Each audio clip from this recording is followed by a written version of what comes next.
Ready. Okay, so our proposition is that the United States should adopt a 15% flat tax for personal and business income. So I'm gonna cover claims of inherency, significance, and solvency. So first, inherency. I'm gonna cover the current tax code is excessively complex and that it's subject to special interest groups. For the excessive complexity, according to an article by the Tax Foundation called How Many Words Are There in the Tax Code? As of 2010, the tax code is over 70,000 pages long. That's a lot. And then to put that into perspective, according to the Tax Foundation, in an article called The Income Tax Code spans more than 70,000 pages. In 1913, the tax code was only 4 pages. That was all the forms and instructions you needed to file out your taxes. So the reason this is an issue is that the tax code is continually changing. According to the Law Affairs Center, in a report called The Economic Burden Caused by the Tax Code Complexity, from the period of 2000 to 2010, there were more than 4,428 tax code changes. That's more than an average of a change a day for a decade. So it's really hard to get a grip on the tax code. For the claim for the tax code being subject to special interest influence,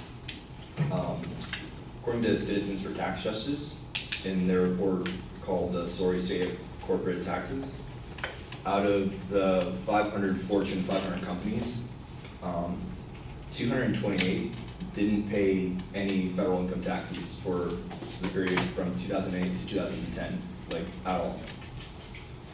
111 of them paid 0 or less than that in federal income tax for at least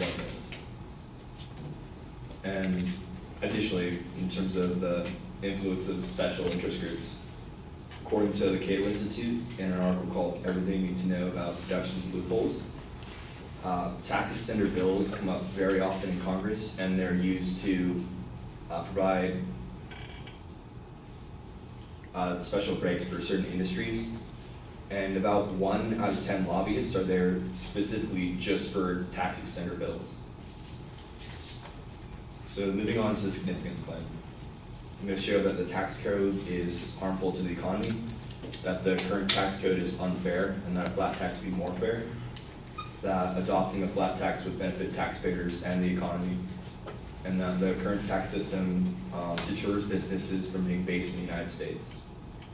So for the tax code being harmful, according to the Law Affairs Center, in an article called The Economic Burden Caused by Tax Code Complexity, compliance with the tax code costs the U.S. economy, U.S. taxpayers over $430 billion annually, and that's just in terms of administrative costs, man hours spent preparing, and tax services that were purchased. That's a lot. And then according to Franchise Hall, an article called Tax Preparation Industry Analysis 2016, tax preparation was a $9 billion industry in 2011, and it's projected to be $11 billion in 2018. So that's many billions of dollars that are just spent fixing something that shouldn't be broken, or working with something that's broken. So the claim that the current tax code is unfair. The current progressive tax code is unfair because it taxes people at different rates, and it punishes those who are more productive with higher tax rates. Whereas with a flat tax, it would tax everyone at the exact same rate, and you wouldn't be punished for being more successful. For adopting a flat tax would benefit the economy and taxpayers.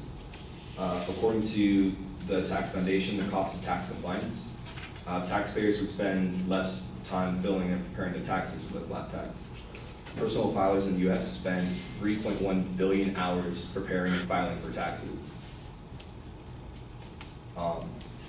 And then based on a similar tax plan of 14.5% at $50,000 for a family of 4, the Tax Foundation found that this plan would have, it would grow the economy with investment by increasing capital investment by 40.5%. The majority of Americans who have an income between 20 and 70,000 would experience a 14% increase in their income after taxes. It would grow the economy in terms of GDP by 13% in the long run, and over a 10-year period, it would create 4.3 million full-time jobs.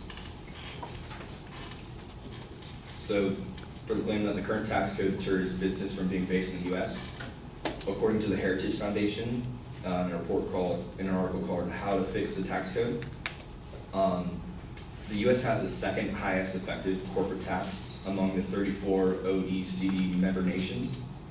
From 1990 to 2010, in 1990, the average corporate tax was 41% for all the nations, but in 2010 it was 25%.